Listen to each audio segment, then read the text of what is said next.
আহ, নারীরা তাদের পোশাকের স্বাধীনতা চায়। তো এখন আমি সরকারকেও বলতে চাই যে আপনি পুরুষদেরকে দর্শনের স্বাধীনতা দিন। কারণ আপনার সামনে যদি তেঁতুল ঝুলায় রাখে তখন তো আপনার লোভে পানি আসবে, সেটা খেতে ইচ্ছে করবে। তো নারীরা যখন ওই উলঙ্গ মিলাঙ্গ পোশাক পরে তখন তো একটা পুরুষের ওই যে তলেরটা গরম হবেই, ঠিক আছে? তো ওরও তো মন চাইবে সেক্স করতে ওই নারীর সাথে সরাসরি। তো আমি মনে করি যে আসলে নারীদের যদি পোশাকের স্বাধীনতা দেওয়া হয় তাহলে পুরুষদের দর্শন করার অনুমতি দেওয়া উচিত আদালতের। ঠিক আছে, তাহলে আমাদের জন্য ভালো হয়, নারীদেরও মনের আশা পূরণ হইলো, আমাদেরও মনের আশা পূরণ হইলো।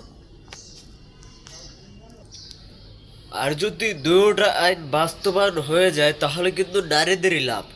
একটা উদাহরণ দেই, ধরেন আপনি একটা শলা, সেটা দিয়ে যদি কানকে গুতান তাহলে কিন্তু কান মজা পাবে, ওই শলাটা না।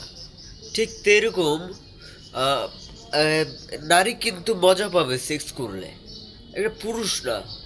তো এখানে নারীদেরই লাভ। তো নারীরা এই বিষয়টা নিয়ে একটু আন্দোলন করতে পারে, তাদের পোশাকের সাথে সাথে পুরুষদের একটু সেক্স করার অনুমতিটা স্বাধীনতাটা যদি দেয়। ঠিক আছে, তো গাইস কমেন্টে জানাও কেমন লেগেছে আমার এই যে প্রস্তাবটা। তো এই পর্যন্ত ভিডিও ভালো লাগে থাকলে শেয়ার, লাইক, কমেন্ট করে সাবস্ক্রাইব করে পাশে থাকবেন।